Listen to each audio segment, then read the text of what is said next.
To 2022, what's the big idea? Thank you so much for being here this morning. I'm looking forward to a great day of speakers and entrepreneurs pitching and just a great support day for business locally. To open up and bring greetings, I'd like to welcome Mayor Blake McCutcheon.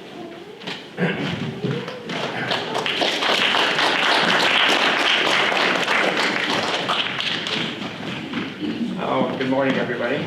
Thank you, Marilyn. I know that I've been part of the council now for 4 years, and I know how much Marilyn always enjoys the big idea.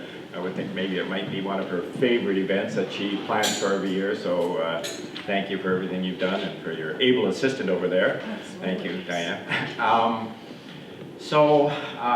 You know what? I'm coming to the end of my term as mayor, and I'm stepping away, and you know, I think what I've learned is that, you know, I was in business for almost, well, over 35 years between Winnipeg and Nipawin. So I'm always very pleased to be standing here talking to you guys, because it's, you know, it takes a certain DNA, a certain risk that you have to take, a certain amount of courage it takes to have your own business.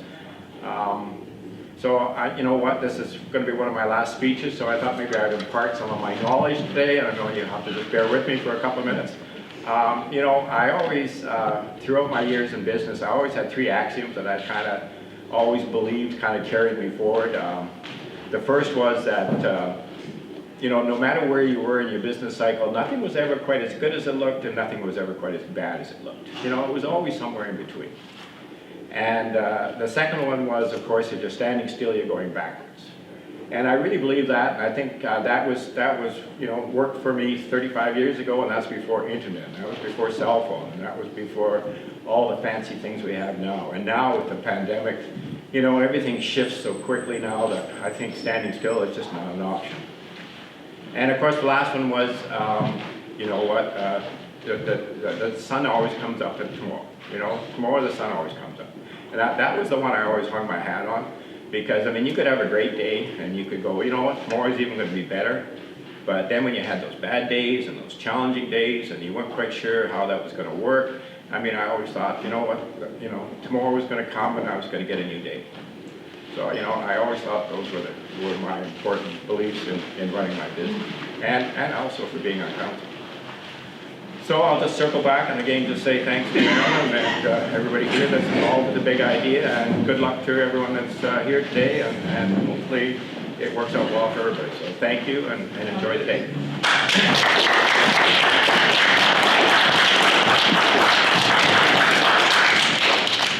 Thank you, Blake. And so this is a necessary part of any event like this. It can't happen without the sponsors, the event sponsors, the award sponsors that make all of this possible, and of course the brave entrepreneurs who are going to stand up here this afternoon. So I'm going to do a few housekeeping things. I'm going to recognize the sponsors. So first of all, ladies' washroom is here, men's washroom is past the registration table. Please turn your cell phones to mute out of respect for the speakers, out of respect for the entrepreneurs who are nervous enough already out here without having someone buzzing. And I too want to thank the team that made this possible, Diane and Debbie and Jody and all of the people that have helped me make this event possible. So my event sponsors today, North Forge Technology Exchange, World Trade Center Winnipeg, Town of Nipawin, High Life Food, who's going to bring us a delicious lunch, Futurepreneur, and Women's Enterprise Center. I also want to thank the award sponsors, which is the draw to get the entrepreneurs here, let's be honest. So Nipawin Lionels, Promo Time, Banner and Press and Provost Signs, Nipawin Chamber of Commerce, the RM of Minto-Odana, the RM of Rosedale, the Town of Nipawin, NATCO, so Nipawin Area Development Corporation, MNP, Community Futures Westman, and Stride Credit Union. I just want to make note that there were no Minnedosa pitches today, but there were awards sponsored by Minnedosa. So Minnedosa Chamber of Commerce, Town of Minnedosa and Minnedosa CDC also sponsored awards, but they will not be distributed today. So now we're going to start with our opening keynote speaker. A longtime seedsman, sorry Don, we pulled this off the internet, so hopefully it's accurate. Longtime seedsman Don Pollock got his start in the industry growing alfalfa seed in the mid-1970s. Then, in 1982, he and 8 other alfalfa seed growers pooled their resources to form Northstar Seeds Limited, based in Neepawa, Manitoba. Thank you so much, Don, and I'll welcome you up to the podium.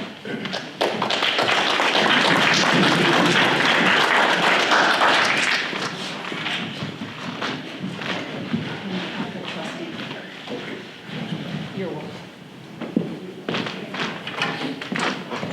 Good morning, everyone. I'm, I guess, quite happy to be here and tell our story that started a few years ago. Thanks to Marilyn and Diane for the invitation. And small business is a real key, important part of the Canadian economy. Brings in a lot of the income and the GDP. It's calculated for the country. A lot of labor in small businesses, so it's very important. And small businesses can be anything from one-person operations up to several hundred. And so our business, Northstar Seed, we had a common thread that drew the 8 of us together, and we came from different parts of the province, 2 from Arborg, 1 from Toulon, Manitoba, 2 from the Oakbank-Dugald area east of Winnipeg, 2 of us from here in Neepawa, myself and my cousin Jim, and 1 from Gilbert Plains, which is west of Dauphin. So the common thread was leafcutter bees, and they were introduced into Manitoba approximately 1970, and that's 1 leafcutter bee larvae. And their only use is for pollinating crops. And it was figured out by researchers in the US probably started in the 1950s, that this particular species of bee, the leafcutter bee, did an excellent job of pollinating alfalfa to produce seed. And alfalfa is somewhat unique. It's not like wheat or some of the other common crops here that pollinate themselves. It has to be pollinated by an insect. And these leafcutter bees did a very good job of it. And so that technology, which slowly developed in the US, made its way into southern Alberta, late 60s, I think it was, because we got interested here in Manitoba, 1970, early 70s. And there was a very small group of enterprising individuals that started out with small numbers of leafcutter bees. As this technology came from the States, they measured everything down there by the gallon, but a gallon of leafcutter bees was actually 10,000 bees. And today, to effectively pollinate, and I'll use acre because that's the term I grew up with, to pollinate an acre of alfalfa, you realistically should have 30 to 40,000 bees per acre. When we first started out, in the late 70s, we were only running 15,000 to 20,000 per acre because we were interested in increasing our bee supply.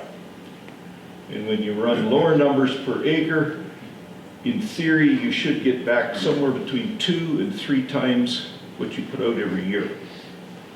So buying leafcutter bees to start was very expensive. They cost us $500 a gallon when we first started. So you didn't buy very many, you started. And as with any business, there can be good days and bad days, as Blake mentioned. And we got one of our bad days right at the start. 3 of us in the Neepawa area, we went to southern Alberta and we bought 10 gallons each, which was 100,000 bees each. brought them back here. We had a kind of a makeshift incubator because these larvae, it takes 3 weeks at 30 degrees Celsius to incubate the bees so you can put them in the field to pollinate your alfalfa. So, put them in our makeshift incubator, which only had a heater in it. Started incubating, and about day 18 or 19, the bees start to generate a lot of heat. When they start to turn into the adults and chew their way out, our heater's stuck in our incubator and we cook them. So, we had about a 10% survival rate. So we put very few bees out the first year. The next year, having learned a few lessons, we had a bit of a makeshift alarm system and a cooler as well. And so we bought some additional bees and basically started over again. And over time, we built up, and we were very fortunate in there was a researcher at the University of Manitoba who was interested in insects, and he got very interested in leafcutter bees, and he managed to source funding, and he did a lot of the early research on how to manage the leafcutter bees and also the alfalfa crop. Because with the leafcutter bees, there's parasites that can bore into these cells when you're trying to incubate them, and these take 3 weeks to incubate. Well, these little parasites, they incubate every 6 to 7 days. So you get 3 cycles of them where your bees are in the incubator. So if you don't control them, and they produce anywhere up to 15 to 20 eggs per parasite. So you start doing the math and multiply it out 3 times, you're dead if you don't control parasites. Which that happened to several people. They ended up just taking their bees and putting them in a pile in the yard and having a bonfire and a wiener roast and starting over again. We didn't have very good control back in those days. The only control for the parasites was a black light that attracted them over top of the water trap. And so you had your bees in your trays spread out about 1 inch thick, and a lot of those parasites that were in there, they never got out. They just stayed in there and kept reinfecting.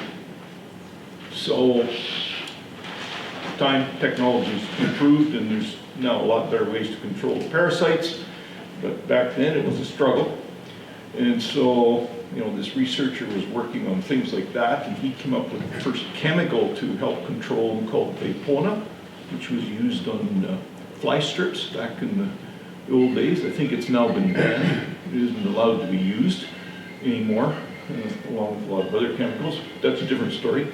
But he also worked on the alfalfa as a crop, because for a hay crop, you never noticed the insects and diseases very much because you were cutting it all the time. But when you left it for seed, some of these other diseases and pests reared their ugly heads, and we had some pretty severe insect infestations. Alfalfa plant bugs, lagus bugs, and the lagus is common to canola, and also your brassica type vegetable crops in your gardens, so they're always around and they can build up rather quickly. So, he educated those of us that were starting out that you needed to have a sweep net and monitor your fields, and you needed to spray them. So you put your bees out if you had any kind of a buildup. And after 1 or 2 years of alfalfa seed production, you were guaranteed to have a buildup of insects. That just went with the territory. The longer you left the field in, the worse your insect pressure became. So he was a great help, and when we formed the Alfalfa Seed Association in the late 70s, the first annual meetings were in one of his lecture rooms or classrooms at the university. And there was maybe 20 to 30 people there in total. Might have been 15 to 20 growers that actually had leafcutter bees, and a few Manitoba agricultural people, and this professor from the university and some of his staff that helped them. And so it was a very small group. We got to know each other very well. And then as we increased our bee supplies and we each increased our acres, we were selling the seed we were producing just directly to other farmers because it was small amounts. But then we started to outgrow that. So how are we going to sell this seed? Well, there was various ways. There were some seed companies that did buy seed in those days, forage seed. Back in the day, Manitoba Pool Elevators was still in existence. And they did have a seed division, and they did handle forage seeds. So you could sell to them. There was a couple of private companies with outlets in Winnipeg, actually 3, I think. And you could sell to them. And then they started taking a step to contract acres of seed production. First of all, just with what we call public certified varieties. And that was mainly what the business was back in the 70s. It was either common seed or it was certified seed, but of public varieties. Alfalfa, all the forage grasses, everything was pretty much the same. But as we went along, by the early 1980s, late 70s, early 80s, some of these companies started contracting what we call proprietary varieties, mainly for forage seed companies that sold seed in eastern Canada, Ontario and Quebec, where the major dairy belts are in this country because of the population. And so some of us started to contract some acres with these companies. Others tried to expand what they were selling by getting some sub-dealers working underneath them to sell seed here in Manitoba. But we were still starting to struggle with how we were going to move what we were producing every year and wanting to increase because this was a fairly decent business. We could sell excess leafcutter bees if we weren't going to expand our operation, sell the seed. So this group of 8, we kind of started to sit and talk about, well, what are we going to do about this? You know, we've got a problem here. And some of us that have been contracting seed production with some of these companies, and we got looking, and also we were all selling directly to farmers, so we knew what the retail price was. So, you know, the other side of the fence always looks greener. So, you know, maybe we should start our own seed company, control our own destiny, and we'll sell our own seed. So through the winter of 1980-81, we talked about it, and then we kind of mulled it over, I guess, all summer. Had another seed crop to deal with. So in the winter of 81-82, we got more serious about, you know, we got to do something about this. And this looks like a good opportunity. We'll be a farmer-owned seed company. So, May of 1982, we formed Northstar Seed. And we were just going to sell the seed we produced, alfalfa seed. Like some of us at that point in time were producing some forage grasses. And Manitoba had been primary in production of some of the what we call wetland grasses, timothies, fescues, that did better, and it was mainly concentrated in the Interlake in east of Winnipeg. But we were just going to start with alfalfa. Well, we found out with this dealer network that we kind of all pooled together here, and we'd started, my cousin and I had started a small dealer network in southern Ontario in the late 70s. So we threw that into the company as well, and figured, okay, we're going to supply this dealer network. Well, as with everything else, there's always a few complications, is that a lot of the alfalfa sold is sold in mixtures with various grasses. So we have to start sourcing these grasses so we have more to sell through our dealer network. So one thing led to another. We started contracting some grass seed acres as well as buying. You know, there's not a lot of the dryland grasses, wheat grasses, and brome grasses growing in Manitoba. They're mainly grown further west, so we started buying some of them to supply. And business just slowly kept growing through the mid-80s. And by this point in time, we were getting excess bees over and above what we wanted for our own acres, plus other growers, and there was more and more farmers getting into leafcutter bees all across the prairies, including here in Manitoba. And so there was excess bees to sell. And so we started selling leafcutter bees, larvae, in the winter to producers in the US.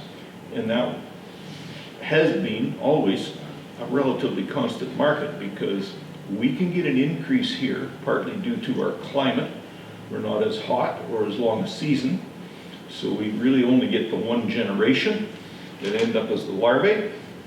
And in the US, hotter, where they grow them in the grow the alfalfa seed in the western states and as far south as southern Arizona, southern California, along the Mexican border. They obviously are a lot hotter, they have a way longer season, and they didn't do as good a job of controlling the parasites or another disease that cropped up in the US that became a big problem called chalk brood. Now there is chalk brood in honeybees as well, but that's a different strain than the leafcutter bee strain, but still it's deadly to leafcutter bees.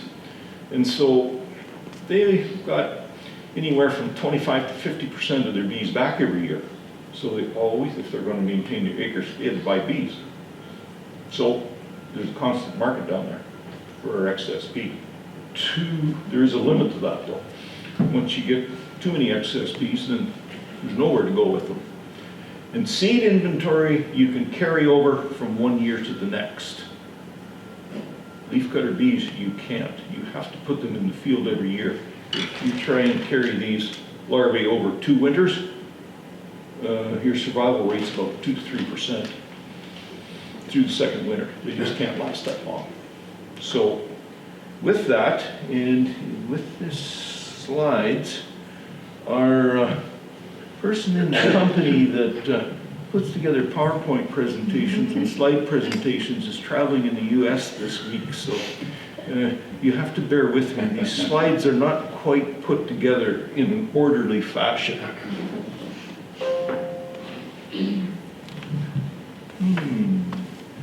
Is this the...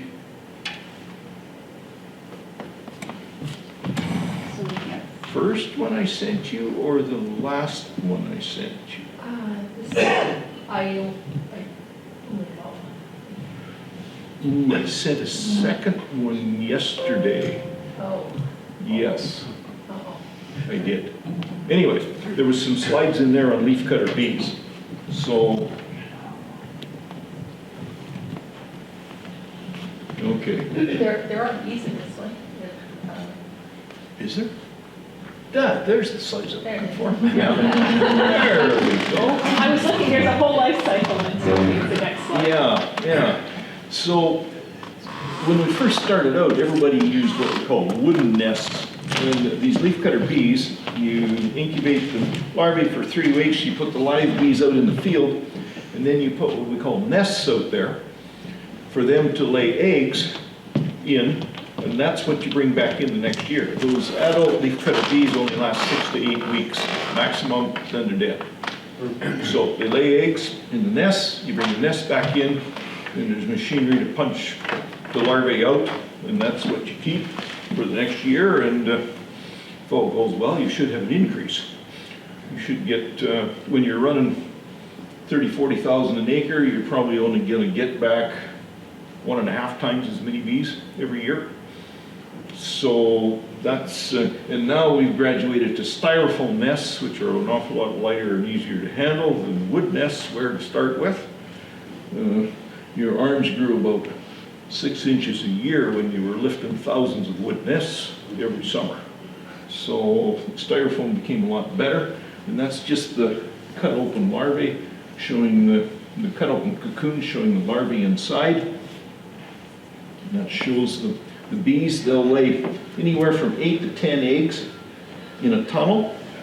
Then they cap it, and that's leaf material from the alfalfa plant. That's what they use to form the cocoons. And this is what they look like inside that cocoon, and then they go all the way around, and in 3 weeks you have the live bee. As long as you control the parasites and all the stars lined up correctly, and when you put them out in the field, you didn't have a 50-mile-an-hour wind to blow them all away the first day or two, all of which happened over time.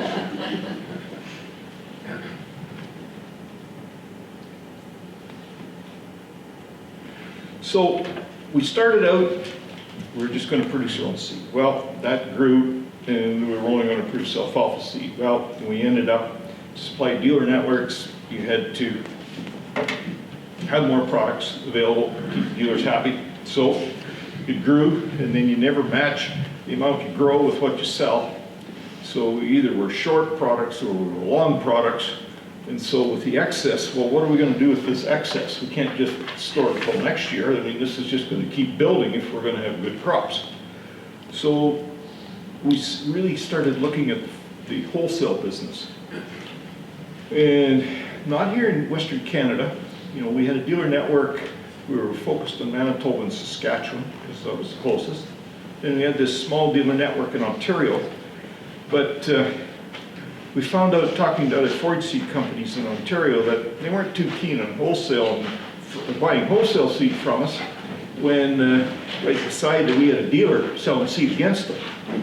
So we ultimately decided that we needed to make a change in direction. So we traded off our small dealer network in Ontario with one of the companies that retailed forage seed down there to supply them on a wholesale basis. So now we're starting the wholesale business, and we expanded in Ontario through the late 80s and into the 90s, and also into Quebec, some companies that operated in Quebec, and also into the US. I mean, one thing about living next door to the US, there's positives and negatives. One of the big positives from our point of view was they got 10 times the population, about 10 times the economy, and they got about 10 times the size of market, including forage seed. So we started finding customers in the US, and you know, we were a group of farmers who thought we knew how to grow crops, but we knew nothing about the market end of it. That we had to learn right from square one. So that was quite a learning process, and we started going to a very important meeting from a forage point of view in Kansas City, Missouri, that had been held there every year in first weekend in November since the 1920s. And of course it was held there because back in those days there was no airplanes, and Kansas City was in the middle of the country, and it was good to bring in everybody from all the different areas by rail or drive or however. Mainly by rail, I gathered. So we made contacts there, and then I started going to there was a European seed meeting held every fall as well, once a year. They collected up all the European companies, and some of the North American companies from Canada and the US started to go to it, including myself. And it was always held on our Thanksgiving weekend. That's not a holiday in Europe. It's not a holiday in the US. And they didn't really care whether it was a holiday in Canada or not. That was immaterial.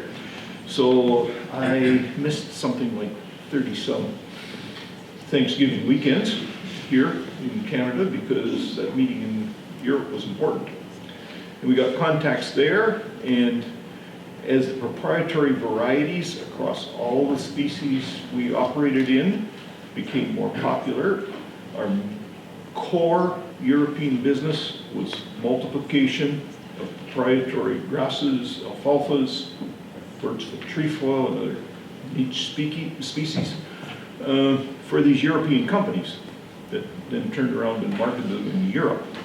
And over time, that's how it evolved in Canada and the US as well, where today there's very little usage of common seed in these key markets or even public certified. It's just all private proprietary varieties And companies have their own lines and they push their lines, marketing, and that's the way the business has gone.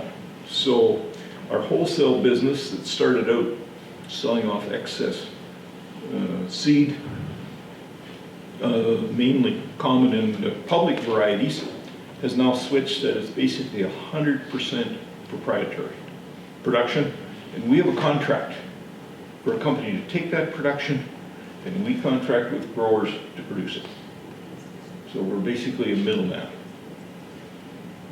And that's the way the business has gone, and you adapt and roll with, whether you agree with it or not, that's where it's gone, so you go. And so in the early 90s, we'd started the company in my one-room office in my house that was my farm office, because I farmed up until 1990. At that point in time, the company was growing, and it kind of outgrown that one room in the house. So we had a small building built in my yard, and we used custom rental warehouse and blending, a company in Carberry to service our dealer network. Plus, we never owned cleaning plants. We discussed it many, many times over the years, and we never ever owned cleaning plants. We used custom plants that we paid a rate, and we had a rate for alfalfa and a rate for all the various grasses. So we always knew what our cost was where per pound. And if we had a very poor crop, which sometimes happened, we didn't have to worry about how we were going to make the payments on that cleaning overhead, because it takes a lot of specialized equipment to clean forage seed. It's not like cleaning wheat. You need a lot of different equipment, and you need a lot of expertise to do it as well.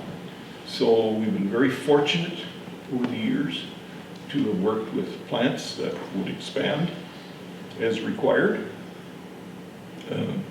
And there is pictures in here, I think.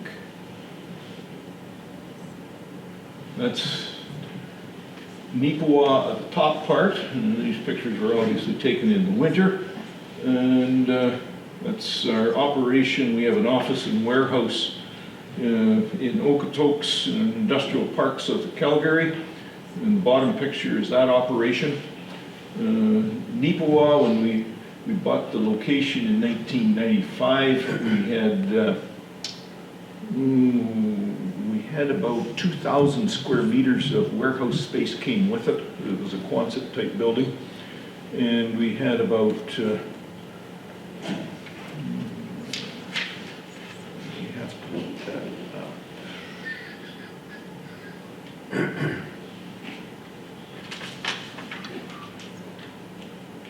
Well, I know what it is in square feet, but I don't remember the conversion to square meters. We had an office building, 3,600 square feet. That office building, it was way more than we needed at the time, but over time now we basically have it filled. We've got about 13,000 square feet of warehouse space in Nipawa now, including specialized rooms in some of those warehousing to handle the bee incubation, bee storage. When you bring them in from the field, you keep them at basically outside air temperature for a month or 6 weeks in the fall after you bring them in, and then you want to hold them at about 5 degrees Celsius so nothing starts to incubate until you're ready to incubate. And so you have to have temperature controlled storage, and then you have to have temperature, heat, and cooling for the incubation period. So we've got big combination heater refrigeration units with very good high-end thermostats on them, alarm systems hooked to at least 3 different cell phones, so that when we have a problem, we're notified right away and there's somebody around to deal with the issue. And it's amazing, if you got 5 or 6 of those rooms on the go in the spring, every once in a while somebody does get a phone call, and we got an incubation room with either too much heat or the heater shut off, won't work, you don't have enough heat. So it costs money to keep all that stuff up and running, but it is very important because in this day and age when you're incubating millions of bees, you don't want to be burning them up. So that's where we are there. We had that small office building from about 1990 in the yard until 1995. And that's when we purchased the location.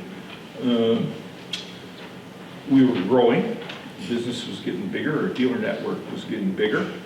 And the company we'd worked with for years in Carberry, he was retiring and selling his warehouse off, so we needed to do something.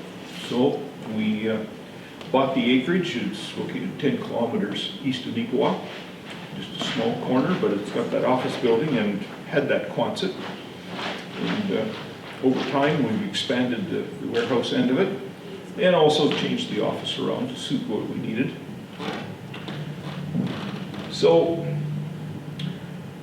in the year 2000, we had another fairly major change in our marketing plan, in that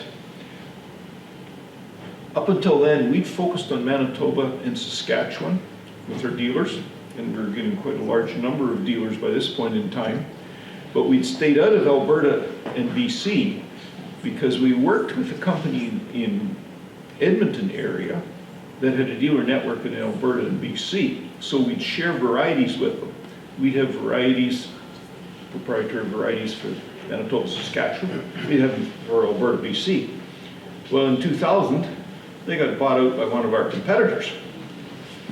So we sat down again, and by this point in time, we now had a board of directors of 6, and we had more shareholders. We'd taken in more shareholders. The company continued to grow, and most of the shareholders we brought in were growers, but we also started to let some of our longer-term employees, besides myself, become shareholders, buy shares. And so we decided that, and we knew we couldn't work with this company that had bought out, who we had been working with, because they worked all across the prairies already. So we said, well, then I guess we'll start in Alberta and BC as well. So we rented warehouse and office space in Calgary in an industrial area, and hired a sales rep for that area and started out there. And that was another very good move, because over time we outgrew that initial warehouse space, and we moved once to a larger rental space. But by 2015, we were getting crowded there. And at Neepawa, when we got crowded, we just built more warehouse. It was a pretty simple solution. But in Calgary, rental, we got looking at what they wanted, and the size we'd wear, the next step was double the size, and we didn't really want to pay rent on double the size of warehouse space. So what are we going to do about this? So we decided, well, maybe it's time we own property out there, had our own warehouse, control our own destiny. So inside of Calgary itself, in the greater Calgary area, industrial land was a ridiculous price. So we started looking both north and south. We went as far north as Airdrie, looking in industrial parks, and then we went south as far as Okotoks. And we ultimately decided to buy, I think it's about 2.5 acres in an industrial park in Okotoks for about half the cost of doing it inside greater Calgary. And we built a warehouse there. Square meters, I know what it is in square feet. 16,000 square feet. And the small part on the end there is 900 square foot office, because we also needed an office person by this point in time to help keep track of logistics and shipping and inventory, etc. there, as well as the salesperson. So that's how we kind of ended up owning a location in the west as well. It has worked out very well for us. You know, we've expanded. You know, we've got now up to 5 sales reps across Western Canada. We have one person in Neepawa that oversees them, keeps track of what they're doing, tries to keep them pointed in the right direction. which if you got good sales reps, they got a mind of their own. So it's interesting some days with what they come up with. But excellent people that we have now. We've been very fortunate over the years. First of all, that the group of 8 we had, we all seemed to be able to work together and agree. We never had major disagreements. And then employees, we've had a lot of long-term employees, 10 plus years. People who work for us for 15, 20 years. That, I think, is also key to any business, is you need to be able to retain your employees. You don't want to always be training new ones. I mean, you expand, you got to add employees and you have to train them. But it's one thing to train new ones when you have a core base, but to always be spinning your wheels, training new ones, starting over is not a lot of fun and difficult to expand. So that basically is how we've come along over the years. It's been step by step. We've always tried to be conscious of the fact that you can't build and expand unless you take some risks, but you need to manage the risks so that you don't take a risk so big that you end up in bankruptcy court. So you have to be able to take it a step at a time, and that was the same. We started out, each of the 8 of us, we signed personal guarantees so we could go and talk to the bank, because they didn't seem to want to loan money to a company that really had no equity. So that's how we started, but over time, we got all those cleared off in the first number of years, and we have basically expanded as our equity base has expanded, and that's allowed us to borrow more and more money from the bank, because we get 1 crop a year in the business we're in. And that's a whole lot different than a manufacturing business that can get many cycles during a year. So they don't have near the inventory carry. We get to carry 1 year's crop till we get it sold. And so the crop gets harvested in August, September, October. And we generally get most of our money collected up from what we've sold by the following August, September. So you've got to carry a lot of money for a long period of time, which you're starting into a small business, that's something you really need to think about. Is what's the turnover? Where am I going to get the cash to operate the business? Because banks seem to only want to loan you $1 if you've got $1 of equity there to cover it. That's pretty standard. And that's just part of our business too, is negotiating with the banks. And we don't jump banks very often. We started out with 1 bank, and we're, at this point in time, still with the 2nd bank that we actually moved to. So we've only changed banks once in 40 years. It's not fun doing it. I mean, we've shopped it. About every 5 years, we would put together a business plan, show them where we were going to head, and shop to basically all 6 Canadian banks. And the first number of years, 15 I think, 15 to 20, we stayed with the first bank we were with. But banks are really interesting. Over the years we found out that the account manager you started with, if he was usually friendly and easy to get along with and expand your loan, the one that replaced him was usually what we call the collector. They tighten things down. So, I mean, we learned a lot of things over the years. That was one of them that we always kept in the back of our mind, was that you really wanted to press your expansion ideas when the account manager was the friendly one, because you knew when they changed, and they changed them usually fairly regular on you. The next one was going to be the collector, and he was going to want to tighten you down. So, and like any business, and especially in agriculture, weather's a big factor. So we didn't always have good years. I mean, out of the 40 years we were in business, and have been in business, we had 2 years where we lost what I call nominal amounts of money, small amounts. Every other year, we showed a profit. Some years it was not very much, some years it's been very good. So, you know, you gotta be able to roll with the punches, and in agriculture, realize that weather really controls your destiny. That we had 2 alfalfa crop seed failures 2 years in a row, either 1991 or 92, 93. It was the year Mount Pinatubo blew, and the year after. We had cold, wet years. Leafcutter bees need a minimum of 22 degrees Celsius to fly.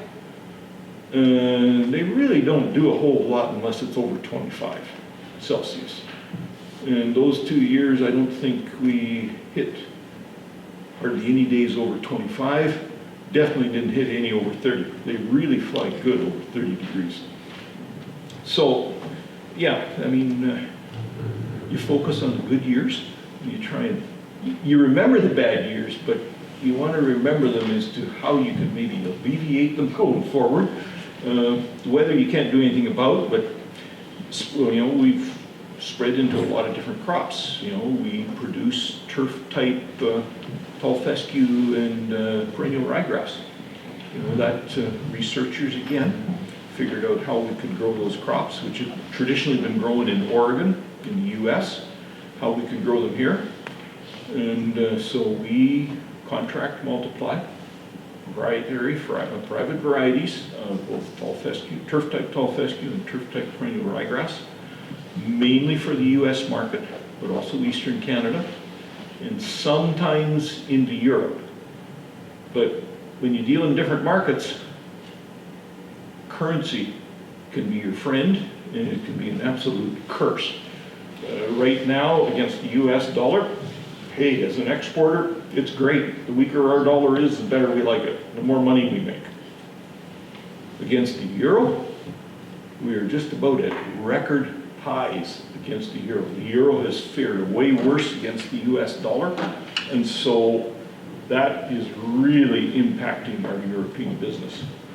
And this is the 3rd cycle that I can remember going through where the euro has got very weak, and we've really struggled to produce for them because they can produce it internally in Europe themselves cheaper.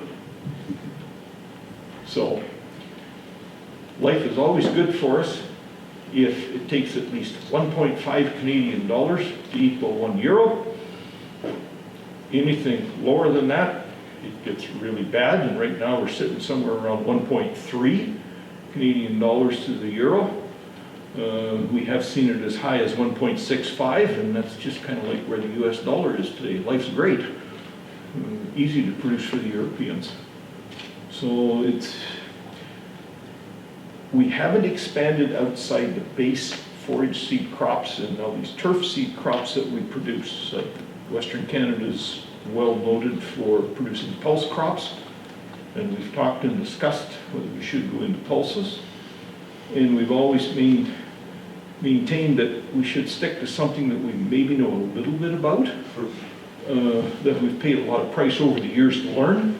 So we focused on expanding our dealer network here in Western Canada, which is now approximately 300 dealers from here all the way to Lower Mainland and BC, and areas of the world where we can sell forage seed. So in the export wholesale market, the US is of course our biggest and most important market. Europe is just about as big and important nowadays. Western Europe, the EU, Eastern Europe, that's a different story. We do a lot of business in South America. We were really the first Canadian company to, and it's mainly alfalfa seed because they don't produce it down there in the countries. In Argentina, for instance, has a very large beef herd. Brazil does as well, but their climate isn't friendly for the current range of alfalfa varieties, so there's virtually no alfalfa used in Brazil. Argentina's a huge market. Chile's a small market, it's a small country. Uruguay, another small market, but an important market. They got a lot of cattle there, and we do business in Peru as well. it's also a good-sized market, but a lot of that business depends on government. There isn't a lot of private business there. A lot of it's government tenders. And so that gets to be pretty ugly business, because once you get south of the Rio Grande River, from Mexico to Antarctica, there's lots of graft and corruption. So you got to build that into your game plan. If you're going to operate in those markets, you need to be very careful. So with that,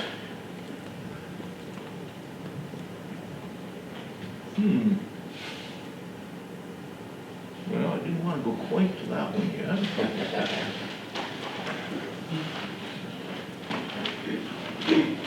We've covered the leaf cutter bees. And so, yeah, this is what we sell through our retail dealer network. Full line of forage seeds. We now sell cover crops, because that's become a real buzzword here in Western Canada. And they work very well combined with the livestock industry. But I don't think anybody's really figured out how to make them pencil well in the cash crop areas, which is mostly most of Western Canada. Like to grow a cover crop underneath wheat or canola, it's very difficult to get it established. Like, you don't want to sow it in the spring, at the same time you're sowing your spring crop, because it may outgrow it and hurt your yields. So, and we harvest so late here, trying to get it established after harvest also doesn't work very well, especially when you have a dry fall like this. Nothing's going to grow this fall. So, we've tried interseeding with mixed success. And these cover crop mixes aren't cheap, so the farmers aren't going to do it unless they see a return on their money. So that one, we're doing very well with the livestock end. They really like the cover crops to supplement their feed supply with permanent forages. We also do sell some lawn and turf through our retail program. Most of our lawn and turf business is contract multiplication wholesale. We also sell native and reclamation grasses, of which we buy 100% sourced from people that know how to grow it a lot better than we do. And those are very tricky species to grow. There are very few successful growers of the tens, if not hundreds, of native species. But we do sell them, especially in the western part, because in the oil business, in the oil patch, what you rip up, you're supposed to replant. And a lot of that, the engineers specify it's got to be native grass when you're reseeding old oil sites or pipeline right-of-ways. So we sell native reclamations, and that was another thing. I should have deleted this, because we no longer sell corn. It's kind of like canola. We sold canola back in the early 90s, before the GMO traits were introduced, before Roundup was introduced into canola. We were selling canola seed. We were actually the largest distributor in Manitoba of canola seed. Then when the traits came along, which are controlled by the big multinational firms, there just wasn't any money in it for an independent distributor anymore. It either went into the trait supplier's pocket, or they wanted it to go into the dealer's pocket. The middleman in the middle wasn't allowed to make any money. So we got out of that, and the corn business has basically been the same. And we always made the excuse that, well, it supplements forage. If they go somewhere else to buy their corn seed, maybe they'll buy their forage seed there too, because most companies that sell corn seed, especially for silage, are going to sell forage seed. But one of our competitors dropped selling corn. And so we looked at that, and we looked at, well, we can't kid ourselves any longer. We're subsidizing our corn business, because as a middleman, the dealer made good money, the trait company made good money, but the distributor didn't make any money. So we don't sell corn anymore. And this is the second year we haven't sold corn, and it hasn't bothered our business. The dealers that we have that sold corn, they can still source from the supplier we had directly. So and we don't have to worry about all the logistics of how to get 20 bags of corn here and 40 bags of corn there. And, you know, Western Canada is a fairly large territory. Logistics and the cost of running seed around is very expensive. So we've done away with that, and we're quite happy with what we sell through our retail network. And, you know, in the wholesale business, we're always looking for opportunities there. We've been in and out of some markets. We had an excellent market in Russia for alfalfa, but currently that market is a big fat zero with what's going on in Ukraine, and whether it'll ever come back again, I don't know. We supplied the largest dairy operation in Russia. They produced, and this was 6 months ago before we kind of don't hear from them anymore, 3,000 metric tons of milk a day. Yeah, huge, modern, state-of-the-art dairies, like built on European and North American specs. Pretty are all Holstein cows, high-end genetics. Yeah, very, very well-run operation, funded mainly out of Germany. So, you know, the German investment companies are going to see the money back out of this. Who knows? Because economically, Russia's struggling at the moment. You know, some days you wonder with what's going on in Ukraine. But, anyways, and we've had some other markets. I went to China 3 times. Spent in total darn near a month on the ground in China. Saw areas of China that tourists never see. I mean, you know you're getting back into areas where they're not exposed to the West. When you get out of the vehicle you're traveling in, you're the only white person, and the kids gather around you in a circle and they poke fingers at you to see if you're real. So that was one thing. I kind of got used to that. But then one day we got back into an area. I get out of the vehicle. It wasn't just the kids. The adults grouped around me in a circle and poked me with their fingers too. I said, oh. Well, that was an interesting experience, but you know, I really enjoyed the travel over the years, and you know, companies treated us well. And as of July the 1st, the company is now owned by a German company with an unpronounceable name, but known as DSV. So we are now part of a much larger company. They're roughly 10 times the size we were, or are. And we will slowly get amalgamated into their operation, but it's a similar type of company in that it's grower and employee owned, and they're in the same species. Forages, turf. They also have a very large canola business in Europe, non-GMO, because Europe is all non-GMO canolas. So we're very hopeful that this is going to work out well. The company will be able to continue to grow and have solid backing and access to more germplasm. Because the plant breeding institutions around the world, just like everything else, there's getting to be fewer and fewer, and they're getting larger and larger. And you need to be aligned with somebody that has their own breeding, and this company does. So, in the grasses, we're doing fairly well in the alfalfa end. We control plant breeding material from a plant breeding company that we owned a share in for a number of years in Argentina, and then we took over a small plant breeding company in the U.S. as well. So we have access to alfalfa varieties and ongoing. And our head production guy is also a qualified breeder, so he can do plots and reselections, etc. So we think germplasm-wise, we're doing good going forward on all ends, and we have good access and solid markets here in North America. And the other export markets, well, they kind of come and go. Roll with them. China, after spending nearly a month on the ground there over 3 years, decided that that was never going to be a consistent market. They're a price shopper, and to this day, we still most years sell something to them, but it's lower end product quality that won't sell here in North America, it'll always sell in China for a price.